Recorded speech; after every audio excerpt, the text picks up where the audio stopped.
नमस्कार, मेरा नाम है विप्लव अवस्थी। आप देख रहे हैं लीगल रिपोर्टर। आखिर हाथरस का असली सच क्या है? दो तरह की थ्योरी निकल के सामने आ रही है। एक थ्योरी साफ तौर पर कहती है कि 19 साल की उस दलित पीड़िता के साथ गैंग रेप किया, 4 लोगों ने किया और 4 लोगों को पुलिस ने पकड़ा। लेकिन अब नई थ्योरी सामने आ रही है जिसमें ऑनर किलिंग की लगातार बात कही जा रही है कि लड़की के भाई ने ही उस 19 साल की दलित बेटी की हत्या की थी। और इस पूरे मसले पर बातचीत करने के लिए हमारे साथ दो खास मेहमान जुड़ गए हैं।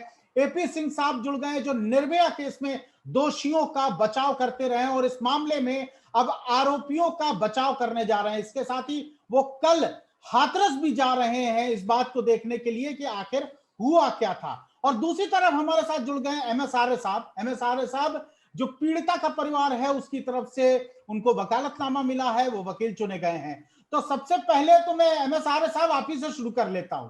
ये जो थ्योरम आ रहा है, जो थ्योरम कह रहा है कि ये ऑनर किलिंग का मामला है, जब भाई ने ये जो कॉल रिकॉर्ड्स निकली है आरोपियों और पीड़िता के भाई के बीच में, वो अपने आप में बहुत कहानी बयां कर रही है। क्या पक्ष है आपका? देखिए, बिल्कुल भी सरासर गलत है ऑनर किलिंग की बात। सरासर गलत। ये बिल्कुल ऑनर किलिंग नहीं है। ये पहले गैंग रेप है, उसके बाद में अटेम्प्ट टू मर्डर है, देयर आफ्टर मर्डर है। और उस पीड़िता को वहां पर छोड़ करके इसलिए भागा गया था उस स्थिति में जब लगा दोषियों को कि अब ये पॉसिबल नहीं है, बच जाएगी, सर्वाइव कर जाएगी। उसकी स्थिति ऐसी थी वहां पर कि और कोई फैमिली मेंबर नहीं था, थोड़ा डिस्टेंस पे थी उसकी मदर। मेरी कल काफी समय उनसे बातचीत हुई, पहले भी लगातार हो रही है, कंटिन्यू। उसके बदन पर इवन कपड़ा नहीं था जिस समय मदर को वो मिली। ठीक है, आप ये बताइए कि कपड़े उतार कर ऑनर किलिंग होगी क्या? जो इस बात को कह रहे हैं वो इस बात को देखिए, डिफेंस का काम है डिफेंस करना। डिफेंस का काम है। अरे साहब, घटनाक्रम क्या पता चला आपको? घटना क्या हुई है? घटना यही हुई थी कि वो जो विक्टिम थी, जो डिसीज विक्टिम थी जी, वो अपनी मदर के साथ घास लेने गई थी। मदर थोड़ी डिस्टेंस पे थी और वो थोड़ी सी डिस्टेंस पे थी। ये एक्चुअल वहां की घटना है। थोड़ी दूरी पर थी वो, और ये जो ऑफेंडर्स हैं, एक्यूज पर्सन्स हैं, ये भी वहां थे। उस घटना के बाद भाई नहीं था वहां, भाई घर पे आ गया था। उसके बाद उस घटना के बाद जब वो घटना हो गई है तो वहां का जो जिसका वो खेत था, एक नई बात मैं आपको बताऊंगा, जिसका वो खेत था वो लड़का भी उनका दोस्त था, वो वहां बताने भी आया 2 बार घर पे, उनके घर पे उस लड़की के बारे में कि इस तरीके से वो वहां पड़ी हुई है। लेकिन उसका भाई उसे घर नहीं मिला था, उसकी पत्नी मिली थी संध्या।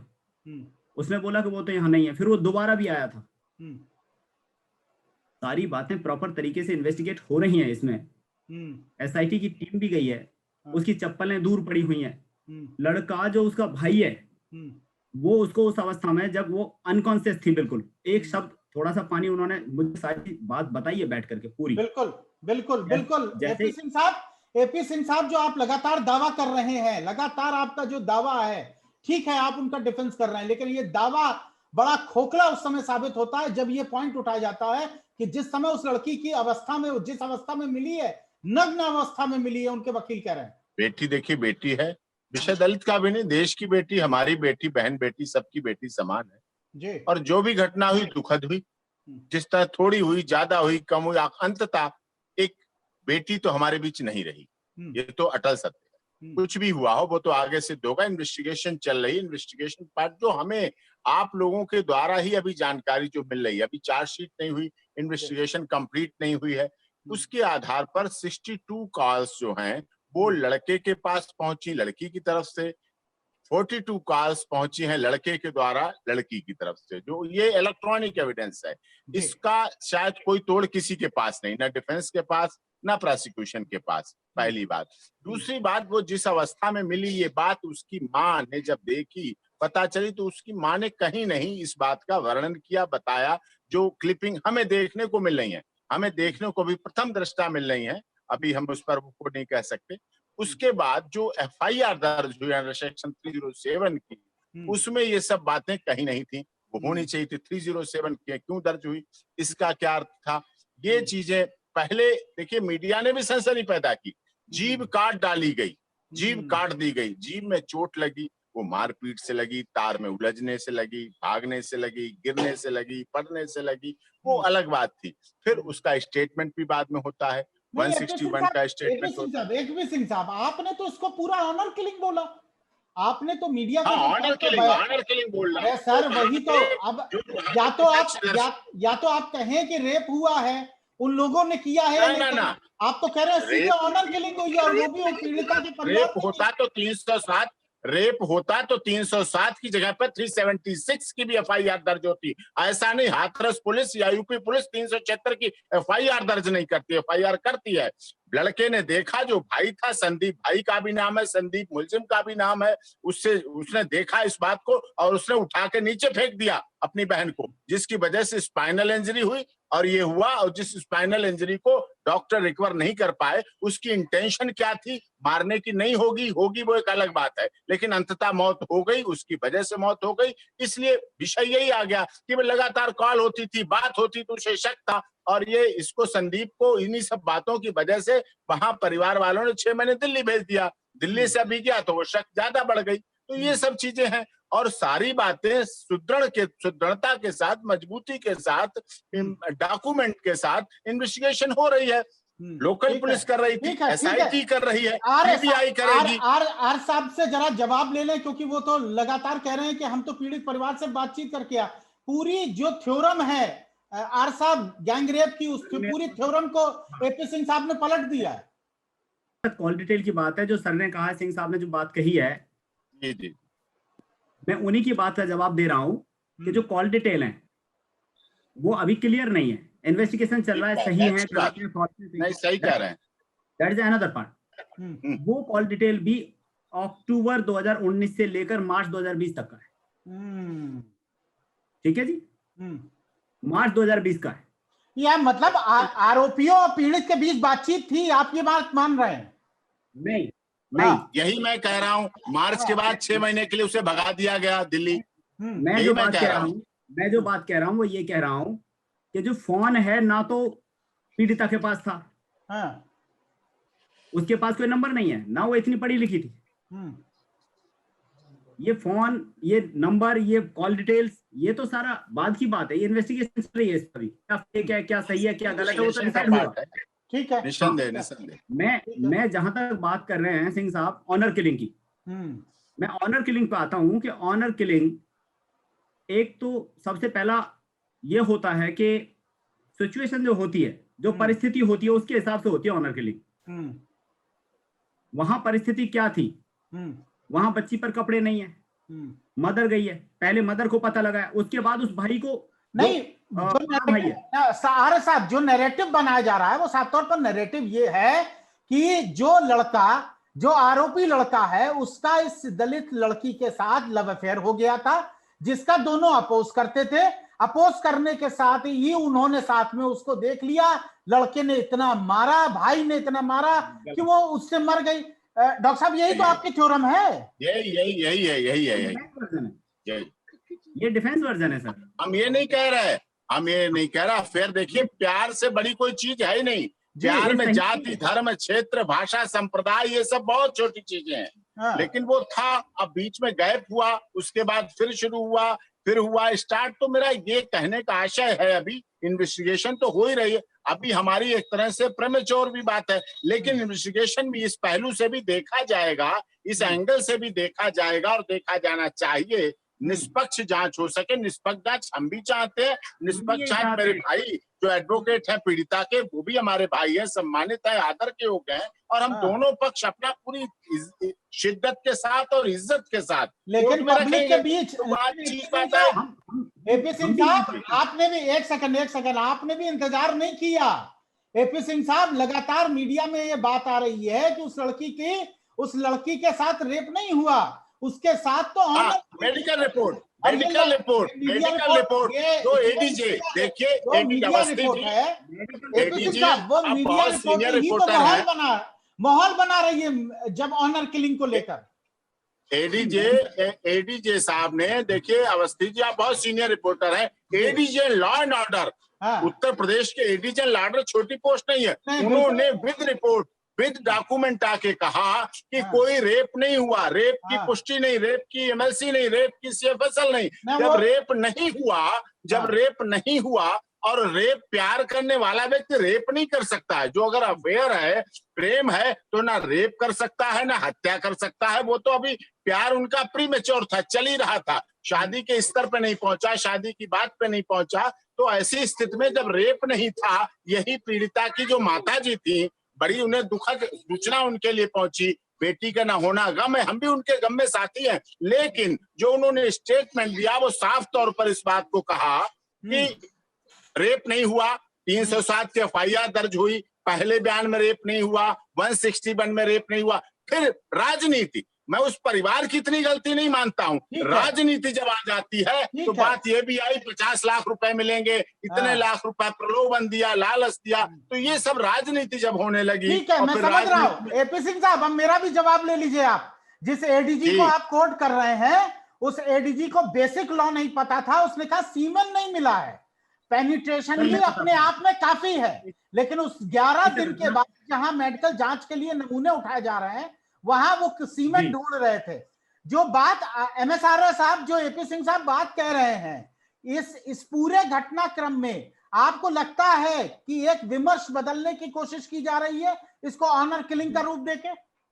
बिल्कुल 100% ऐसी कोशिश की जा रही है कि चूंकि ये मसला एक ऐसे समाज का है जो गरीब है, कमजोर है, जातीय आधार पर कहीं ना कहीं सामाजिक मतभेद है, बहुत बड़ा मतभेद है। नहीं, आपके क्लाइंट पे तो बकायदा ये आरोप लगाया जा रहा है कि पैसा लेके वो लगातार बयान बदल रहे हैं। बिल्कुल गलत है ये बात, बिल्कुल गलत है। और जहां तक मैं सारी बात सिंह साहब की सारी बातों का अभी जवाब दे रहा हूँ जी, जो मेडिकल की बात है, ये मेरे पास हाथरस जो हॉस्पिटल है, गवर्नमेंट हॉस्पिटल है, वहां पर ले जाते हैं पुलिस में।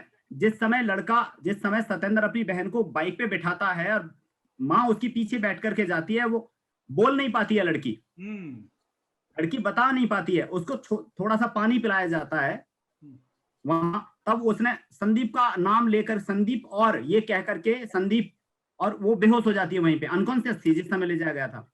पुलिस के पास जाते हैं, पुलिस लेकर के अपनी वैन में नहीं जाती, उनको मना कर देती है पुलिस। वहां 1.5 घंटे बच्ची पड़ी रहती है थाने के अंदर। वहां से उठा करके वो ऑटो में जैसे तैसे लेकर के जाते हैं, हॉस्पिटल में जाते हैं। हॉस्पिटल में जाकर के उनकी एमएलसी नहीं होती, और मेरे पास रिपोर्ट है, ये मैं आपको रिपोर्ट दिखा रहा हूं, ये रही। इस रिपोर्ट का अगर आप देखेंगे तो इसमें ये लिखा गया है कि एमएलसी इसलिए नहीं हुई क्योंकि बहुत ज्यादा सीरियस कंडीशन थी। जबकि रूल ये है कि कोई भी हॉस्पिटल, अगर गवर्नमेंट हॉस्पिटल है, डिस्ट्रिक्ट लेवल का हॉस्पिटल साहब, एमएसआरए साहब, एपी सिंह साहब तो उस डाइंग डिक्लेरेशन को भी मानने को तैयार नहीं है। एपी सिंह साहब, डिक्लेरेशन पहला होना, पहला एक भी स्टेटमेंट हो, दूसरा हो, तीसरा इम्प्रूवमेंट जब होता चला जाता है। देखिए, साले साहब का एडवोकेट है, क्रिमिनल, ये मैं लीगल एकेडमिक बात कर रहा हूँ, इस केस को हट के बात कर रहा हूँ, एकेडमिक बात कर रहा हूँ। हम लोग सब स्कॉलर हैं लॉ के, जीवन भर सीखते रहेंगे, प्रैक्टिस करते रहेंगे। जब new improvement, first FIR is not encyclopedia, but first FIR से जब शुरू हुआ, माँ का स्टेटमेंट आया, उसमें रेप नहीं, गैंग रेप नहीं, ये चीज नहीं थी। दोबारा 161 में आया तो उसमें ये चीज नहीं थी। एफआईआर अंडर सेक्शन 307 में रजिस्टर्ड हुई, 307 के बजाय 376 में भी हो सकती थी, 376G में भी हो सकती थी, डिफरेंट सेक्शन में हो सकती थी। वो भी सेशन ट्रायल, तो वो वहां पे नहीं पहुंची।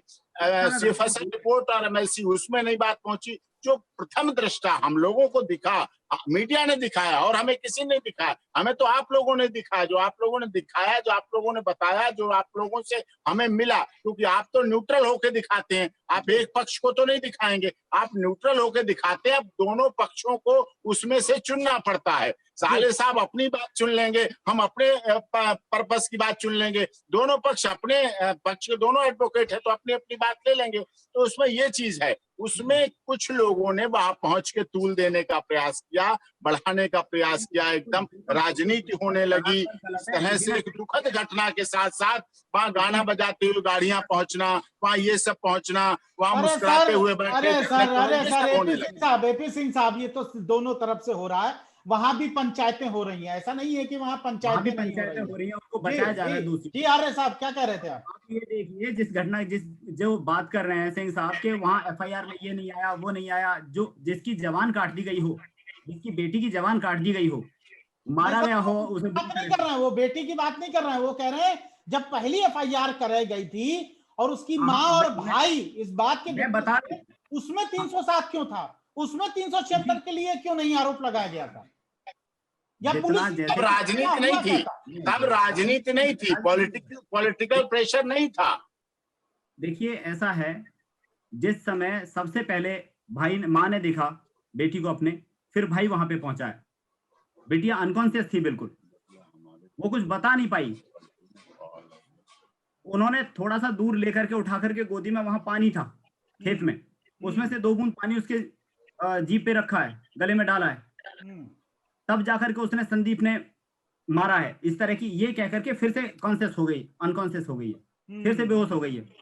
जब तक तथ्यों का पूरा पता नहीं लगेगा, कोई भी हो चाहे, जितनी भी घटना, सर्कमस्टेंशियल एविडेंस डिपेंड करता है ना, सर्कमस्टेंशियल एविडेंस पे।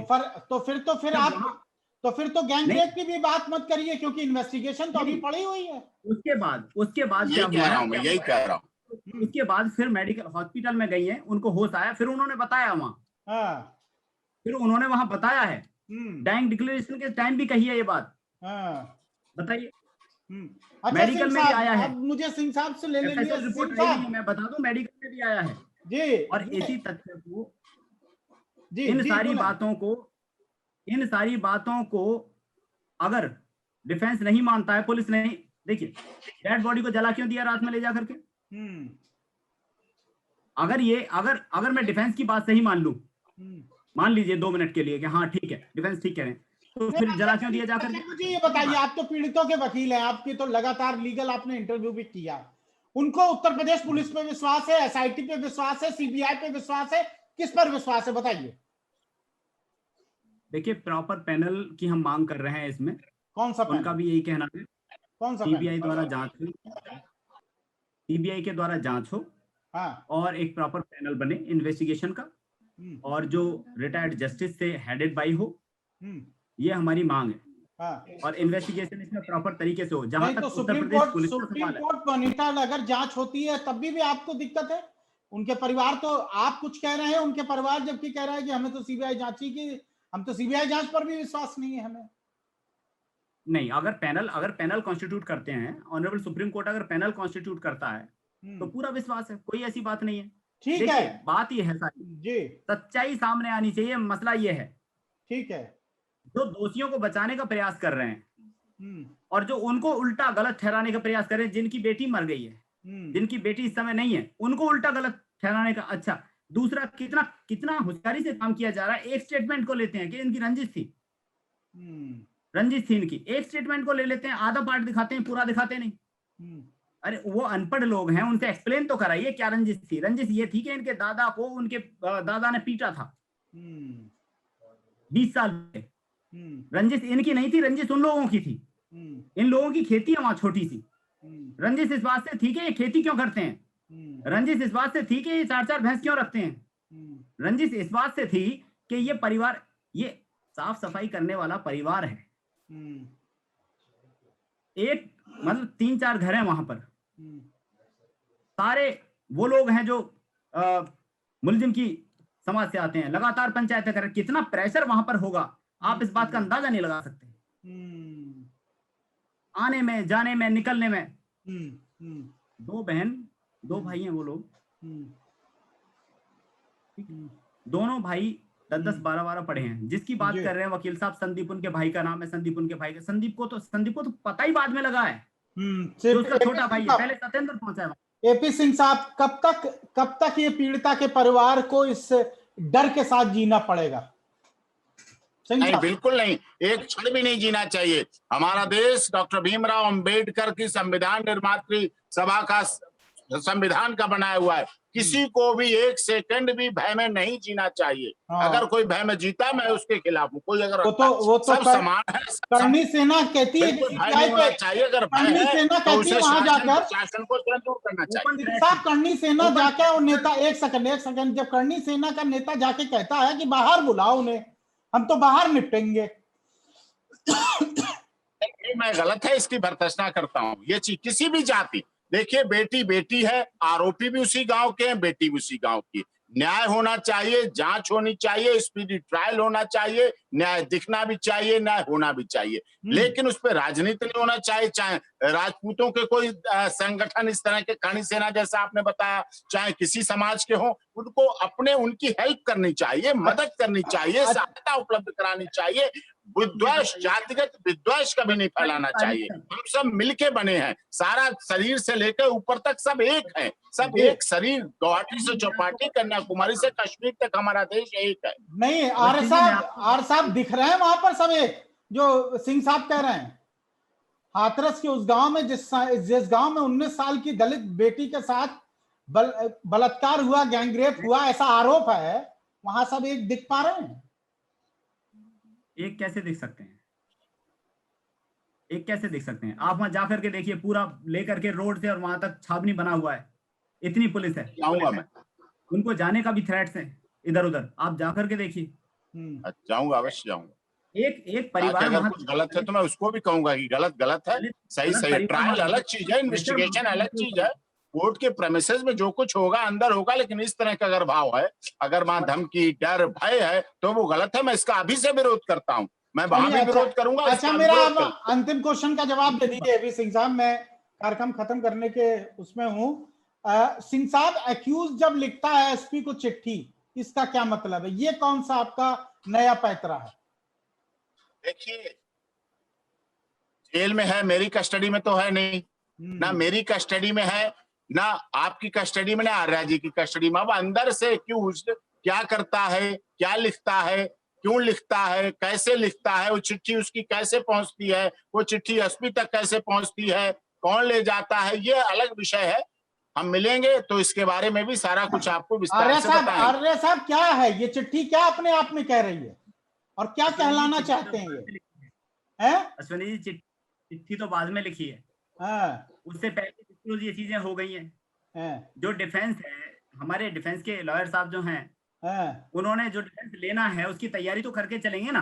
को अपने हिसाब से समझाएंगे तो सही, बताएंगे तो सही, तो उसी हिसाब से काम करेंगे ना जी, तभी तो डिफेंस करेंगे प्रॉपर। तो चिट्ठी से क्या फायदा है? क्या चिट्ठी से क्या फायदा होना है? चिट्ठी से अब ये बताएंगे ना, ये डिफेंस के लॉयर हैं, उनको बताना है ना क्या फायदा। ये तो कह रहे हैं हमें पता ही नहीं है, एक्यूज ने अपने आप से चिट्ठी लिख दी, इनसे तो बात भी नहीं करी है। कोई बात नहीं, उससे पहले जब ये चिट्ठी लिखी है, उससे पहले मीडिया में ये बातें आ गई। चिट्ठी लिखी है तो मिल गई, कोई बात नहीं, क्या है, चिट्ठी तो चिट्ठी है। चिट्ठी तो चिट्ठी है, वो तो बाद में देखा जाता है उसका, वो कोई थोड़ी उसका हो जाएगा, उसकी लीगल उतनी वो चीज नहीं है, इतनी नहीं। इन्वेस्टिगेशन का पार्ट क्या है, क्या नहीं। चलिए, आप दोनों से यही उम्मीद है कि निश्चित रूप से इस पूरे मामले में जी आर साहब, बहुत उम्मीद है आप लोगों से भी, और देश को भी उम्मीद है कि कम से कम 19 साल की दलित पीड़िता बच्ची के साथ क्या हुआ है, उसको न्याय कैसे मिले, ये इंपॉर्टेंट है। और अगर उसके साथ गलत हुआ है, अगर ऑनर किलिंग की गई है, तो सजा मिलनी चाहिए, और अगर उसके साथ गैंगरेप गया है तो उनको तो सख्त से सख्त सजा मिलनी चाहिए, जो एक तरह से बड़ी नजीर मिले। फांसी होनी चाहिए उनको, अगर गैंगरेप हुआ है, मर्डर हुआ है उसके साथ में। दोनों को यदि वो है तो दोनों को सख्त सजा मिलनी चाहिए, सख्त एक के लिए नहीं, दूसरे के लिए नहीं, सख्त दोनों के लिए लगाई है वस्ती। बिल्कुल दोनों के लिए साहब, बिल्कुल दोनों के लिए। बहुत अच्छा साहब से भी बहुत अच्छा, बहुत बहुत शुक्रिया, धन्यवाद, बहुत बहुत शुक्रिया, धन्यवाद, thank you sir, thank you. Legal reporter के सभी वीडियो को देखने के लिए लीगल रिपोर्टर को सब्सक्राइब करके बेल आइकन बटन जरूर दबाएं।